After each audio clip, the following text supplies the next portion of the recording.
దాని తర్వాత రాజకీయాలకు వస్తే మాజీ స్పోర్ట్స్ మినిస్టర్ రోజా గారు, ఆమె మొన్నప్పుడు ఒక ప్లేయర్ని కలిసా. ఏషియన్ గేమ్స్ అంటే అవేమని అడిగారంట అప్పట్లో. ఆమె ఈరోజు ఏదేదో మాట్లాడతాం. ఆమె పోలీసుల్ని బావిలో దూకమంటా ఉంది. ఫస్ట్ దూకాల్సిన వైసీపీ నాయకులు మీరు. ఈ రాష్ట్రానికి పట్టిన దరిద్రం మీరు. ఆ రోజా, ఆ కోడలు నాని, వంశీ, ఇంకెవరైతే ఆ నోరు బారేసుకున్న వాళ్ళందరూ ఉండే బావిలో దూకండి. ప్రజలు మిమ్మల్ని బంగాళాఖాతంలో గెలిపారు ఓట్లతో, ఓట్లేసి కూటమి ప్రభుత్వానికి. మీరు ఈరోజు పోలీసు సమర్థవంతంగా పనిచేస్తున్న పోలీస్ డిపార్ట్మెంట్ని, పోలీసుల్ని బావిలో దూకమంటారా? మీరు దూకండి బావిలో, దరిద్రం పోతుంది రాష్ట్రానికి. సిలిలాగా దాపరించారు. పరిశ్రమలు వస్తూ ఉంటే అడ్డుకుంటున్నారు. పొన్నవాళ్ళు ప్రభాకర్ ద్వారా వైజాగ్లో ఏదైతే కంపెనీలు ఉన్నాయో వాటి మీద కేసేశారు. సిగ్గు శరం లేకుండా కేసులు వేశారు. దాని తర్వాత ఈరోజు ఎవరన్నా ఈ రాష్ట్రానికి నిధులు ఇవ్వాలంటే వాళ్ళకి లేఖలు రాస్తున్నారు. లేఖలు రాసి ఈ రాష్ట్రానికి నిధులు ఇద్దండి, ఇక్కడ శాంతి పద్ధతులు విఘాతం కలుగుతున్నాయి, ఈ రాష్ట్రంలో ఏదో జరుగుతుందని లేఖలు రాస్తున్నారు. స్వయాన ఆర్థిక శాఖ మంత్రి, కేంద్ర ఆర్థిక శాఖ మంత్రి నిర్మలా సీతారామన్ గారు వాళ్ళ వైసీపీ ఎంపీ కలిస్తే ఏంటి మీరు లేఖలు రాయడం ఏంటి, ఎంతవరకు న్యాయం అని అడుగుతున్నారు. రాయలసీమకు అన్యాయం జరుగుతోందని వైసీపీ నేతలు జగన్మోహన్ రెడ్డి, ఇక్కడున్న కొంతమంది నాయకులు ఏందో పోరాటం చేస్తారు. మీరు పోరాటం చేయాల్సింది కడప స్టీల్ ప్లాంట్ మీద చేయండి. అక్కడే పుట్టాడు కదా ఆయన జగన్మోహన్ రెడ్డి. ఏం పొడిచాడు ఆయన కడపకి? రాయలసీమలోనే కదా కడప ఉంది. 5 ఏళ్ళలో కడప స్టీల్ ప్లాంట్ ఏమైందని అడుగుతున్నాం. మేము మొదలు పెడితే ఆ రోజు ముందుకొస్తే 5 ఏళ్ళు ఏం గాడుదలు కాస్తారని అడుగుతున్నాం మేము. 900 కోట్లు ఎత్తిపోతల పథకం, ఆ మట్టి పని చేశారు అంతే. ఈరోజు ఏదో అన్యాయం జరిగిందని చెప్తున్నారు. వీళ్ళేదో రాయలసీమ ఉద్ధరించిన వాళ్ళలాగా రాయలసీమకు ఒక పరిశ్రమ తీసుకొని వచ్చారా? కియా తీసుకొని వచ్చింది ఎవరు? అనంతపురంకి. మేము సవాలు విసురుతున్నాం, కియా పరిశ్రమ తీసుకొని వచ్చింది ఎవరు? చంద్రబాబు నాయుడు గారు కాదా? ఓరగల్ అభివృద్ధి జరిగిందంటే కర్నూలులో చంద్రబాబు నాయుడు గారు కాదా? ఈరోజు కర్నూలుకి బెంచ్ వచ్చిందంటే చంద్రబాబు నాయుడు గారి వల్ల కాదా? తిరుపతిలో ఈ రోజున ప్రతి పరిశ్రమ, రేణుగుంటకాయకి వెళ్దామండి, డిక్సన్ కానీ, ఎస్సీఎల్ కానీ, జోహా కానీ, ఏ పరిశ్రమ వచ్చిందన్నా, ఐఐటి వచ్చిందన్నా, ఐసర్ వచ్చిందన్నా, ఎవరి వల్ల వచ్చింది? చంద్రబాబు నాయుడు గారి వల్ల కాదా? మీరేం పొడిచారని అడుగుతున్నాం. రిలయన్స్ ఇక్కడే ఇదే తిరుపతిలో 25,000 కోట్లతో పెట్టుబడి పెడతానని ముందుకొస్తే ఆ పరిశ్రమను తరివేసింది మీరు కాదా? మీరు రాయలసీమ ఉద్ధరకులు. రాయలసీమ కోసం వీళ్ళు పోరాటం చేస్తారు, రోడ్డు మీద దొల్లాడుతున్నారు. రాష్ట్ర ప్రజలు దొల్లాలి మీ దరిద్రం వల్ల. ఏ రోజన్నా నేను స్వామి వివేకానంద గారి జయంతి సందర్భంగా సూటిగా ఇక్కడున్న నాయకత్వాన్ని ప్రశ్నిస్తున్న వైసీపీ నాయకత్వాన్ని, మీరు ఏ రోజున యువత గురించి పట్టించుకున్నారా? ఈరోజు డిఎస్సి విడుదల చేశాం, బ్రహ్మాండంగా టీచర్స్ డ్యూటీలు చేసుకుంటున్నారు. మీ హయాంలో పోలీస్ శాఖలో నోటిఫికేషన్ అనేది పెట్టి ఎంత ఇబ్బంది పెట్టారు. ఈరోజు బ్రహ్మాండంగా రిక్రూట్మెంట్ చేశాం. వాళ్ళందరూ కూడా ఈరోజు ట్రైనింగ్లో ఉన్నారు, జాయిన్ అవుతున్నారు. ఈరోజు టీటీడీని ఈరోజు రాయలసీమకు, తిరుపతికి, ప్రపంచానికి తలమానికంగా ఉన్న మన స్వామివారు ఈరోజు ప్రపంచం మొత్తం ఇక్కడికి వచ్చి దండం పెట్టుకుంటా ఉంటే నిద్ర లేసి రాజకీయం చేస్తారా స్వామివారితో? స్వామివారితో రాజకీయం చేస్తారా? నేను ఎప్పుడో చూసా, వామపక్ష విద్యార్థి సంఘాలతో కలిసి ఇక్కడ ఆయన ధర్నా కూర్చున్నాడు. అయ్యా వైసీపీ నాయకులారా, ఆ రోజు జాబ్ క్యాలెండర్ మీద మేము పోరాటం చేస్తే ఒకరోజు కూడా మీరు నోరు తెరవలేదే. మరి జగన్మోహన్ రెడ్డిని అడిగేది ఆ రోజు జాబ్ క్యాలెండర్ మీద 5 ఏళ్ళు ఫీజు రియంబర్స్మెంట్ ఎందుకు బకాయి పెట్టామని ఆ రోజు అడిగేది.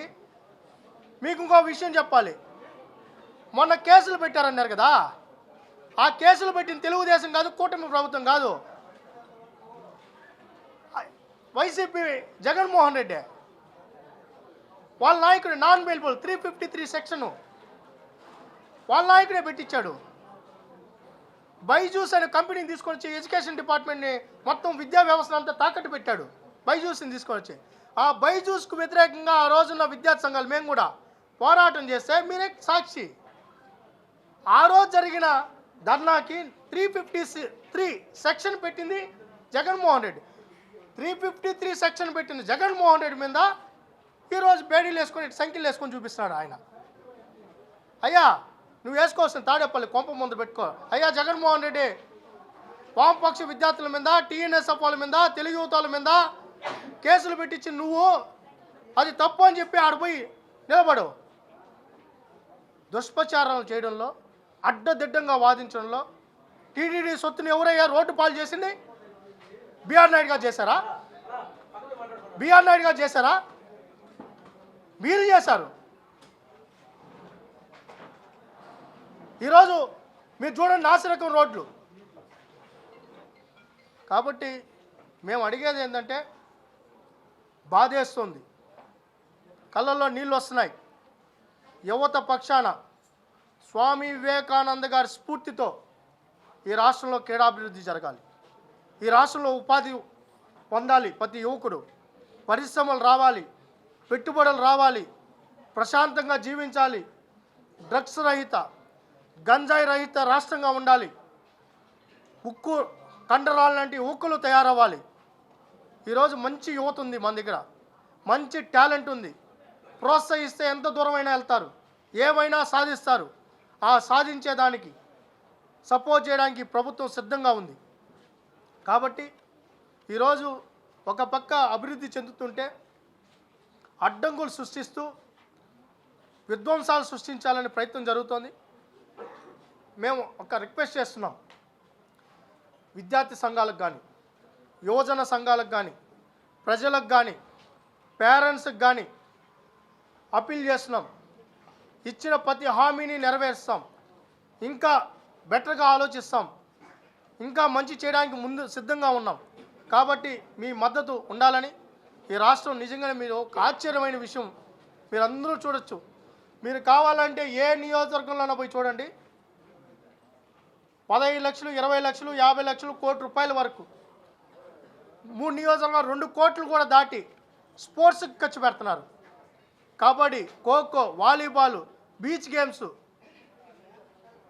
ఈరోజు ఏదైతే వాటర్ గేమ్స్ బ్రహ్మాండంగా నిర్వహిస్తున్నారు. ఏ నియోజకవర్గంలో చూడండి, పక్కనే కాళహస్తిలో కూడా లీగ్స్ పెట్టారు, మంగళగిరిలో లీగ్స్ పెట్టారు, ఉదయగిరిలో, నెల్లూరులో, మరి వెస్ట్ ఈస్ట్ గోదావరిలో అయితే ఒక్కొక్క క్రీడాకారుడికి 10 లక్షలు, గెలుపొందిన వాళ్ళకి 15 లక్షలు కూడా బహుమతులు ప్రకటించారు. స్పోర్ట్స్ అవేర్నెస్ వచ్చింది, క్రీడల్ని బాగా ప్రోత్సహిస్తున్నారు. ఇంత బ్రహ్మాండంగా ప్రోత్సహిస్తున్న ప్రజాప్రతినిధులకు, అధికారులకు, దీనికి సపోర్ట్ చేస్తున్న మీడియాకి ఆంధ్రప్రదేశ్ స్పోర్ట్స్ అథారిటీ తరఫున ప్రత్యేకంగా కృతజ్ఞతలు, నమస్కారాలు కూడా తెలియజేసుకుంటూ, ఇప్పుడు ఏదైతే ఆ గేమ్స్ ఉన్నాయో దాంట్లో కూడా ఈరోజు కైట్ కావచ్చు, తొక్కుడు పిల్ల కావచ్చు, ఇవన్నీ కూడా ఇక్కడ నిర్వహించడం జరుగుతుంది. మీరు కూడా భాగస్వాములు కావాలని విజ్ఞప్తి చేస్తున్నాం. మరి ఎవరు అనింది ఆ మాట? వ్యతిరేకం కాదని. ఆయన సలహాదారుడు, ఉత్తమ సలహాదారుడు. ఆయనేమో అమరావతి వ్యతిరేకం కాదంటాడు, వాళ్ళ నాయకుడు మాట్లాడుతా అమరావతి మునిగిపోతుంది అంటారు. మరి మునిగిపోతానని చెప్తే వ్యతిరేకించేది కాదా? దాన్ని ఏమంటారో ఆ ద్వంద్వ అర్థాలు మాకైతే అర్థం కావడం. బాధ చేసేది ఏంటంటే, నాయకుడు ఒకడు మాట్లాడతాడు, అనుచరులు ఒకడు మాట్లాడతారు, సలహాదారులు ఒకడు మాట్లాడతారు, మాజీ శాసనసభ్యులు ఒకడు మాట్లాడతారు, మీరు వాళ్ళ మధ్యస్థం ఎట్టుంటుందంటే పరకామణి కేసు ఉంది కదా, అదేందబ్బా $70 దాని లెక్క కూడా ఏదో తప్పు చెప్పాడు. $700 7,000 ఏదో చెప్పాడు, లెక్క కూడా కరెక్టే చెప్పలా. ఆ డాలర్లకి దాని విలువ ఎంత ఉందో కూడా తెలియదు, $90 ఉంది ఇప్పుడు. అదే పెద్ద దొంగతనం కాదన్నాడు. మళ్ళా ఏమంటాడు, తిరుమల పవిత్రతను కాపాడుతున్నాడు. మళ్ళీ సంతకం అయితే ఎడపెట్టరు. అంటే వాళ్ళు ఏంటంటే అదేదో సినిమాలో చెప్పినట్టు అవసరాల కోసం ఎన్ని దారులైనా దొక్కుతారు ఈ వైసీపీ నాయకులు. ఇప్పుడు వాళ్ళకి అధికారం కావాలి, పోయింది అధికారం. దానికోసం అమరావతి ఒకరోజు కావాలంటారు, ఒకరోజు అమరావతి వేస్ట్ అంటారు. ఆయనే చెప్పాడు మొత్తం తవ్వి అమరావతి నిర్మాణం చేయడానికి ఇంత ఖర్చు అవుతుంది, అవసరమే లేదని చెప్పింది ఆయన ముందు రోజు.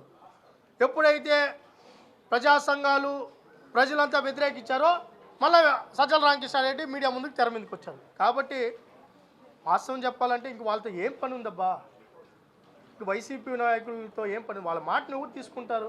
అయిపోయిన సంస్థానం వాళ్ళది, ఇంకా వచ్చేదిలా సచ్చేదిలా అయిపోయిన వాళ్ళ గురించి మనం ఎక్కువ మాట్లాడుకోవడం ఎందుకు? ఉనికి కోసం రోజుకు ఒక మాట మాట్లాడతారు. వాళ్ళకి రాజకీయ ఉనికి కావాలి. లేదు వాళ్ళు నిజంగా దమ్ము ఉంది అంటే మేము ఒకటే చెప్తున్నాం, వాళ్ళకి నిజంగా దమ్ము ధైర్యం ఉంటే ప్రజల మీద చిత్తశుద్ధి ఉంటే అసెంబ్లీకి రమ్మని చెప్పు, ఆడ చర్చిద్దాం. అమరావతి మీద దేని మీద అయినా, టీటీడీ మీద అయినా కూడా అసెంబ్లీకి రమ్మని చెప్పండి. అసెంబ్లీకి రాకుండా చర్చించకుండా జీతాలు తీసుకునే వాళ్ళ గురించి నేను మాట్లాడితే బాగుండదు. మార్షల్ ఆర్ట్స్లో అనేక డిసిప్లిన్స్ ఉన్నాయి. అది పుట్టింది ఎక్కడి నుంచి మనం ఒకసారి చూడాలంటే స్పోర్ట్స్ ఎలా ఉంటుందంటే టెన్నిస్ నుంచి అనేక సాఫ్ట్ టెన్నిస్ డిఫరెంట్ దాంట్లో గేమ్స్ మారుతూ ఉంటాయి. అలానే తైక్వాండో కూడా ఆల్రెడీ తైక్వాండోని కూడా రికగ్నైజ్ చేసాం. ఏదైతే ఉందో దాన్ని కర్రసాము కాడి నుంచి అన్నీ ఏదైతే కరాటీ అన్నీ కూడా రికగ్నైజ్ చేయడం జరుగుతుంది. కర్రసామును కూడా ఈ సంవత్సరం నుంచి రికగ్నైజ్, ఎందుకంటే అది ప్రాచీన మన భారతదేశ సంస్కృతి. అక్కడి నుంచే చాలా గేమ్స్ పుట్టాయి. ఆ కర్రసామును కూడా first time sports authority recognise చేస్తుంది. జివో నెంబర్ 4ని కూడా మాడిఫై చేస్తాం. నెక్స్ట్ ఈ క్యాబినెట్కి రాదు, నెక్స్ట్ క్యాబినెట్లో కూడా దాన్ని మాడిఫై జీవో వస్తుంది. ఇప్పుడు జగన్మోహన్ రెడ్డితో పోరాటం చేసి అధికారంలోకి వచ్చాయి. ఇంక జగన్మోహన్ రెడ్డికే మేము భయపడకుండా పోరాటం చేయడం వల్ల ఈ రప్పరప్పలు ఎవరా 11 వచ్చాయి, దాంట్లో 1 కాపాడుకోమని చెప్పండి.